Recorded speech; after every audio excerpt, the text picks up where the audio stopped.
Assalamualaikum warahmatullahi wabarakatuh. Alhamdulillah, segala puja dan puji kita panjatkan kehadirat Allah SWT yang telah menganugerahkan kepada kita semua kesehatan lahir dan batin serta rezeki yang melimpah ruah yang telah kita terima selama ini. Khususnya pada hari ini kita bisa berjumpa kembali di dalam saluran Hindrasu Channel untuk sharing tentang belajar bagaimana menjadi eksportir. Salam dan sholat kita haturkan kepada junjungan Nabi besar Muhammad SAW yang telah memberikan kepada kita semua syarah teladan, tata cara berkehidupan yang lebih baik, dan khususnya bagaimana tata cara berdagang. Karena Rasulullah SAW beliau adalah seorang pedagang yang unggul dan juga seorang eksportir. Nah, rekan-rekan pejuang ekspor di seluruh Indonesia, pada malam hari ini saya akan memberikan share terkait dengan cara pengiriman barang. Ya, ini mungkin ada beberapa manfaat yang Anda dapatkan secara lebih detail tentang cara pengiriman barang. Khususnya mindset yang selama ini yang terkait dengan ekspor, bahwa ekspor itu mesti harus besar kontainer. Nah, di sini ya, ini kita rubah ya. Jadi ekspor itu dalam definisinya di dalam sesuai dengan tata laksana kepabeanan, itu ekspor adalah kegiatan mengeluarkan barang keluar wilayah pabean. Jadi dalam hal ini tidak terkait dengan jumlah atau quantity. Nah, di sini ya.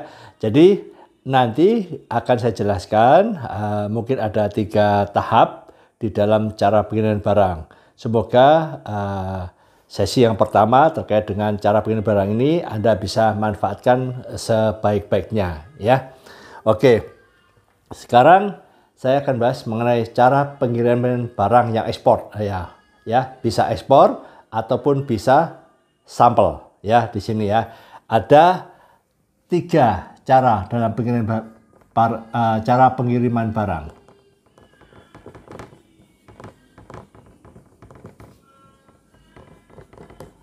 Satu, ya, pengiriman secara retail.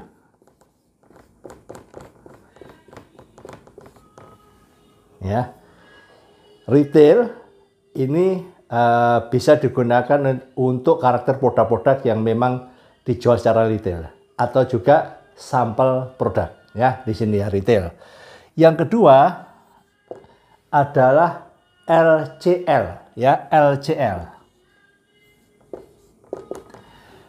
less than container load. Jadi pengiriman barang di bawah 1 kontainer. Jadi 1 kontainer isinya berbagai macam barang dari beberapa eksportir ya.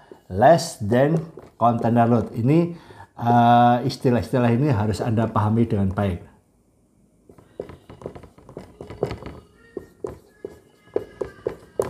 Nah, yang ketiga itu adalah FCL, full container load.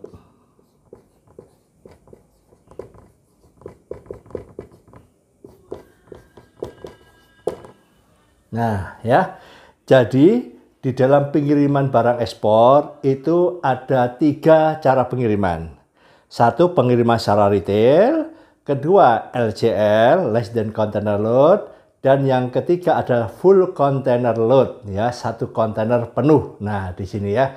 Jadi yang selama ini mungkin rekan-rekan berpikir bahwa ekspor itu mesti 1 kontainer. Nah, di sini ternyata ekspor juga bisa LCL, less than container load, bahkan retail ya, retail. Nah, pada hari ini akan saya jelaskan tentang bagaimana cara pengiriman retail, nanti bertahap dengan LCL dan full container load ya. Di sini coba kita kupas ya tentang pengiriman secara retail.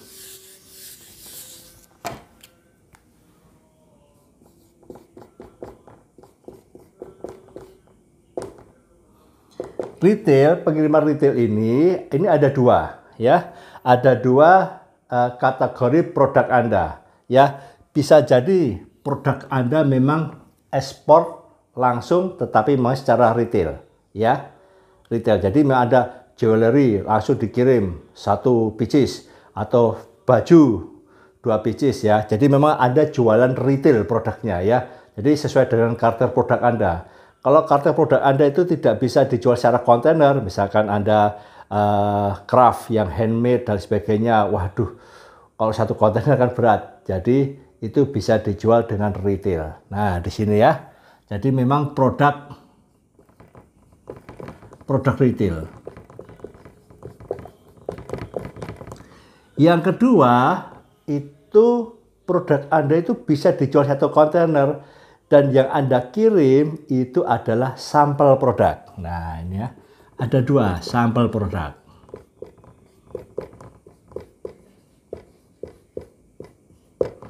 Nah, kalau ini sama juga dijual retail juga ya. Artinya walaupun sampel itu diusahakan biaya pengiriman, paling tidak biaya pengiriman itu adalah beban importer ya.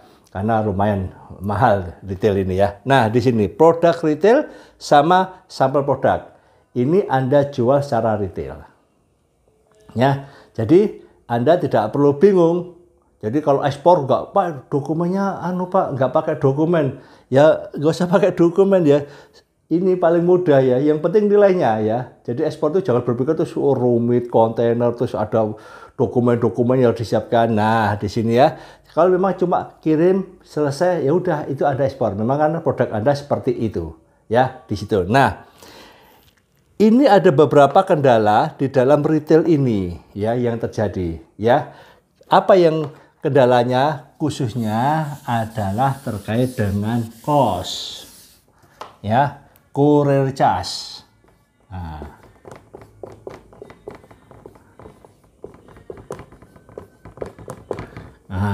Courier charge.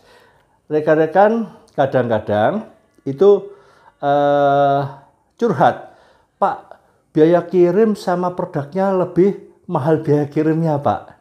Nah, di situ ya. Ada juga teman yang UKM yang jual bantal ya, bantal leher, bantal apa yang kecil-kecil itu 2 retail. Pak, kalau saya dapat order Pak dari Jepang nggak saya layani Pak retail, ongkosnya mahal, gitu ya. Nah, di sini ini harus kita sampaikan kepada teman-teman semua. Nah, kalau Anda memang produk Anda itu memang berkarakter untuk dijual retail, ketika Anda mendapatkan permintaan inquiry yang retail, misalkan cuma 1 pieces, ya, 1 pieces, Anda jangan merespon dengan ongkos kirimnya mahal dan lain sebagainya. Ya, artinya apa? Begini, importer buyer Anda itu sudah tahu pasti bahwa ada ongkos kirim, ya, ongkos kirim dari Indonesia ke luar negeri. Itu dia paham. Seperti Anda bisa, kalau lokasi Anda di Surabaya, kenapa harus beli ke Jakarta?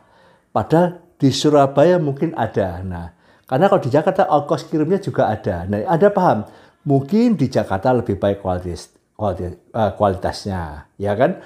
Atau mungkin di Surabaya nggak ada sehingga harus beli di Jakarta. Jadi ini ada konsekuensi biaya kirim. Sama juga dengan kalau impor. Importer itu paham bahwa ada biaya kirim yang harus ditanggung. Nah, di situ. Kenapa mereka bisa membayar biaya kirim? Karena mungkin di negara dia tidak bisa mendapatkan barang itu atau memproduksi barang itu. Nah, di situ ya, paham. Jadi, kalau Anda ada permintaan retail, cukup jawab dengan singkat. Nah, di situ ya. Misalkan harga produknya, ya toh? Price. Kalau retail biasanya price-nya itu ex-work ya. Ex-work jadi harga gudang atau harga di tempat itu. Misalkan Anda tulis saja price US dollar 35. Nah, ini 1 pieces misalkan ya. Anda respon kepada mereka terus ditambah di sini courier charge. Courier cost US dollar ya. Misalkan 75. Total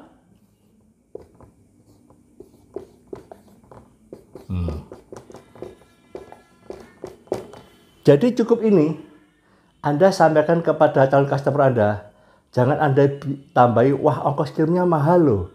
Terus ini mahal ongkos kirimnya. Jadi yang Anda perlukan adalah informasi ini yang Anda sampaikan kepada calon buyer Anda. Ya, kurirnya berapa di sini kosnya.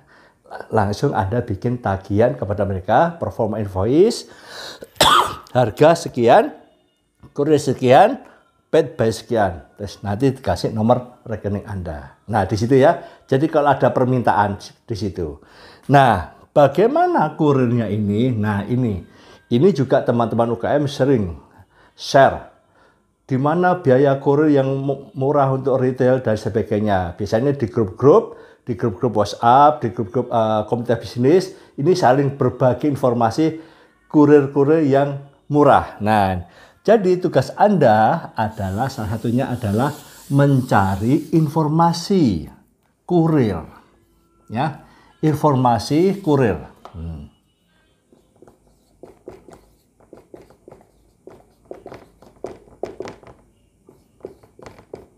Ya, di sini penting sekali. Masih kurir.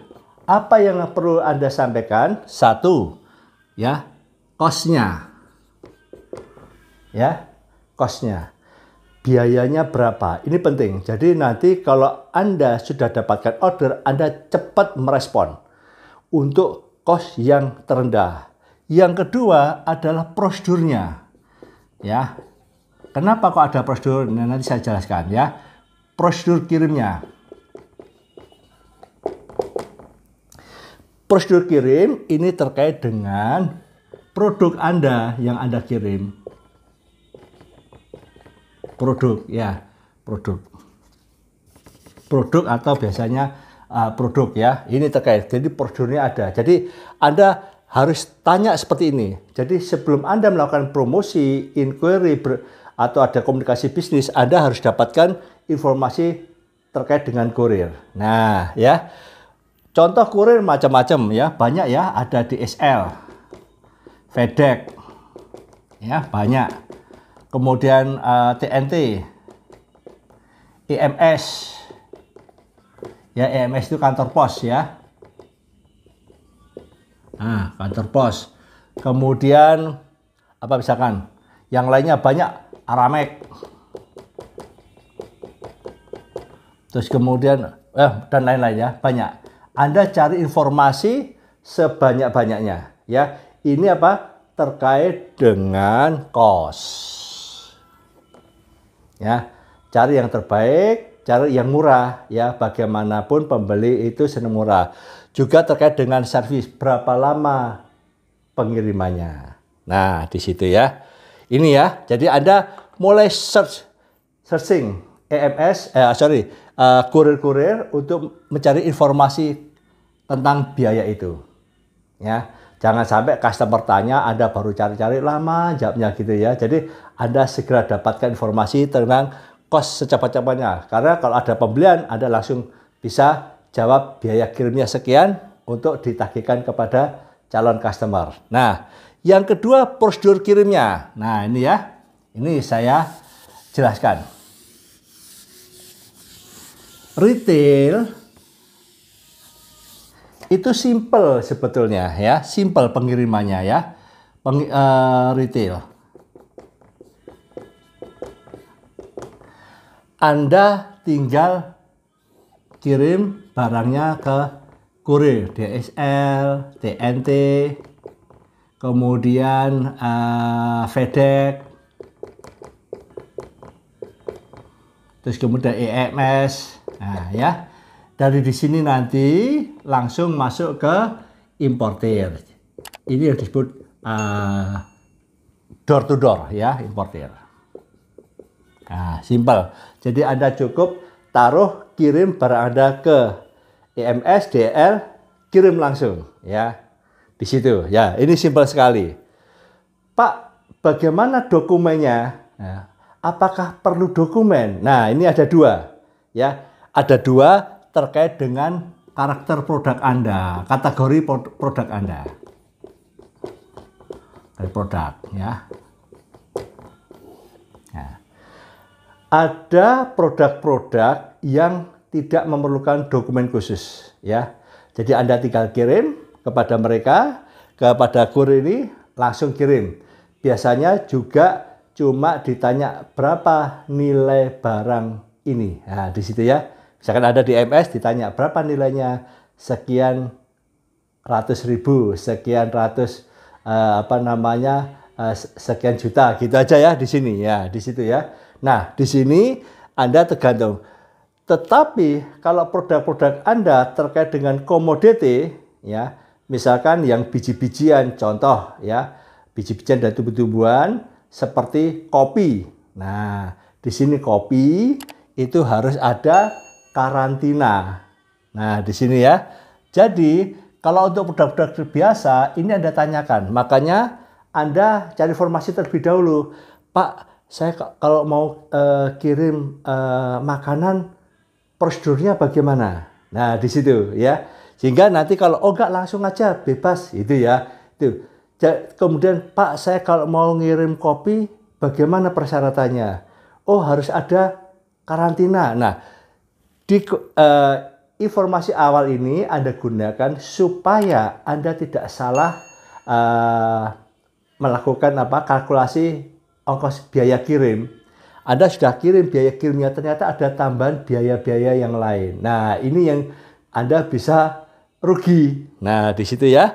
Jadi, kategori produk Anda lihat, sampaikan kepada kurir apa yang harus kita lakukan untuk pengiriman ini. Ya, di situ ya. Nah, misalkan kalau produk Anda itu contoh nih kopi ya. Kopi mentah. Ataupun yang terkait dengan kopi ya. Di situ permintaan semuanya ini harus menggunakan karantina ya. Jadi harus ada namanya sertifikat phytosanitary.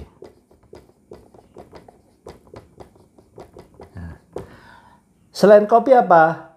Anda tanyakan juga misalkan terkait dengan biji-bijian ya, sampel biji, kedelai, jahe dan sebagainya. Apa yang diperlukan? Ini Anda tanya dulu ya. Kalau terkait biji-bijian atau tumbuh-tumbuhan itu ada karantina sertifikat phytosanitary yang harus dilampirkan di dalam pengiriman Anda. Yang kedua, kalau sudah terkait dengan ini, Anda juga menyiapkan yang namanya invoice dan packing list. Nah, ini Anda harus buat. Nah, terkait ini. Jadi ini dilampirkan, kirim, selesai. Kalau nggak begitu, nggak ada karantina, Anda nggak bisa dikirim barang Anda. Dan kalaupun itu terkirim, misalkan itu ya, di tempat tujuan, itu akan stuck ya, tidak bisa diproses. Jadi barang nggak bisa keluar dari, nggak bisa clearance ke negara tujuan tersebut. Nah, ini di sini harus diperhatikan. Jadi tadi yang saya sampaikan, Anda awal walaupun retail, Anda tanya informasi terkait dengan cost dan prosedurnya. Ya, Anda informasi, cari yang cost yang termurah dan bagaimana prosedurnya.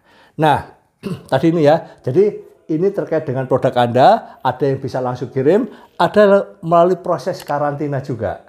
Nah, di sini ya, ini yang perlu Anda perhatikan.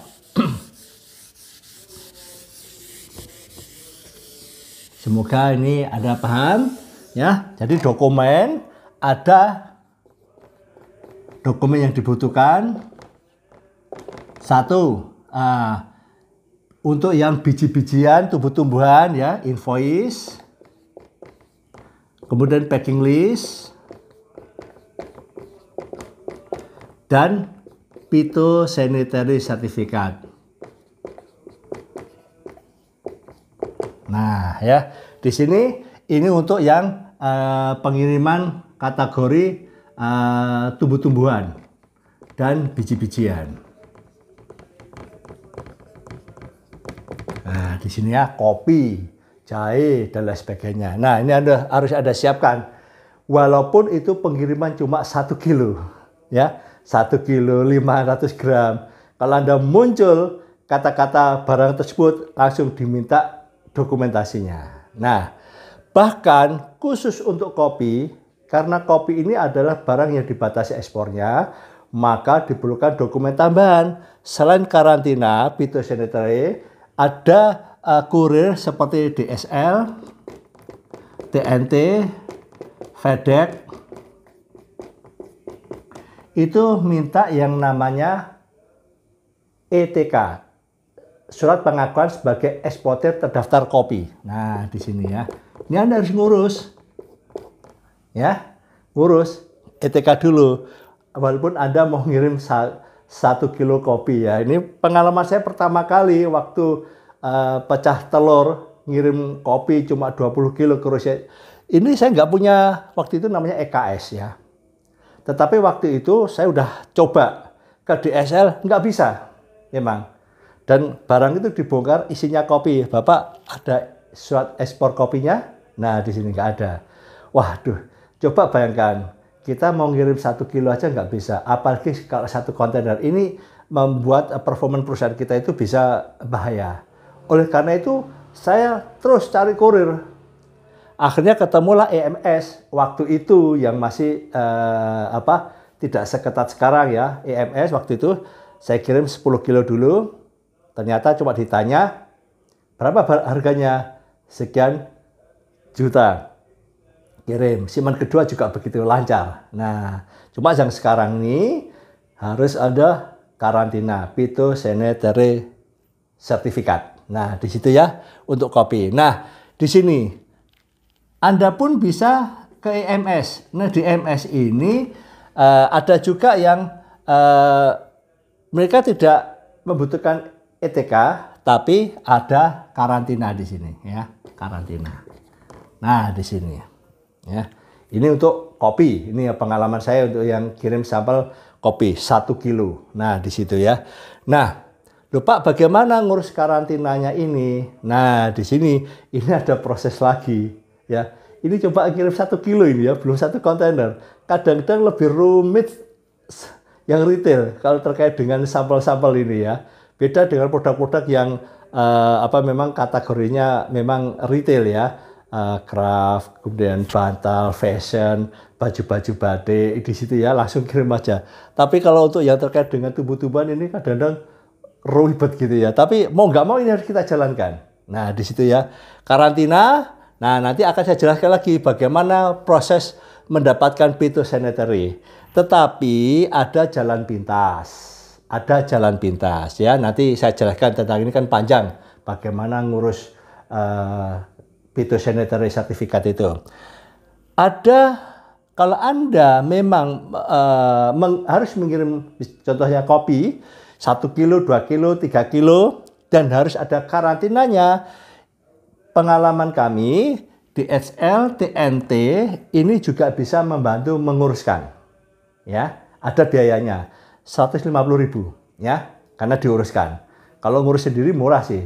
Cuma bisa jadi kantor karantina sama tempat tinggal kita berjauhan sehingga mobilitas ini juga akan walaupun ngurusnya murah tapi kan mobilitas ini juga membutuhkan biaya. Nah, kalau saya biasanya tak serahkan kepada kurir ini, jadi diuruskan ya. Jadi ada tambahan waktu itu 150.000 untuk pengurusan karantina. Dan itu pengurusan karantina itu atas nama perusahaan Anda juga. Ya, jadi Anda nama perusahaan Anda nanti punya karantina. Dan itu dikirim bersamaan dengan barang Anda. Sampai di sana nanti ada karantina, aman sudah. Nah di sini ya itu. Kalau di EMS mereka hanya kirim saja. Untuk phytosanitary certificate Anda harus ngurus sendiri. Nah, di sini Anda hitung-hitung biaya, ngurus sendiri sama diuruskan berapa biayanya. Kalau selisih sedikit ya, saya mending saya serahkan kepada kurir yang bisa menguruskan karena ini masalah waktu ya, waktu di dalam pengurusan. Nah, di sini ya. Jadi tadi saya ulang lagi, Anda harus cari kurir yang retail itu, cari informasi biayanya, ya kan, paling nggak Anda punya sudah kenalan teman itu dan prosedur pengirimannya ya. Jadi tidak semua barang tuh langsung kirim gitu aja. Kalau barang-barang dibatasi ada beberapa proses termasuk terkait dengan tumbuh-tumbuhan dan biji-bijian ya di situ. Nah, di sini. Pak, bagaimana dengan laporan ke customer-nya? Istilahnya PEB. Nah, di sini ya, PEB. Karena semua ekspor itu harus ada PEB-nya, pemberitahuan ekspor barang. Kalau tidak ya nggak bisa. Nah, bagaimana PEB? Tadi tergantung juga kurirnya. Umumnya kalau retail ya, retail itu eksportirnya tidak perlu membuat PEB. Ya, saya bilang begini ya, tidak perlu PEB. Ya, nanti PEB itu yang akan membuat pemberitahuan ekspor barang ini, yang membuat adalah pihak kurir. Ya, kurir. Nah, di sini ya, yang kurir yang melakukan. Jadi semua barangnya dilaporkan, mereka membuat namanya PEB. Eksportir nggak perlu membuat PEB. Ya, di situ. Nah, kurir sendiri itu ada dua. Ada yang kurir yang bisa membuatkan single PEB. Pengalaman kami di FedEx itu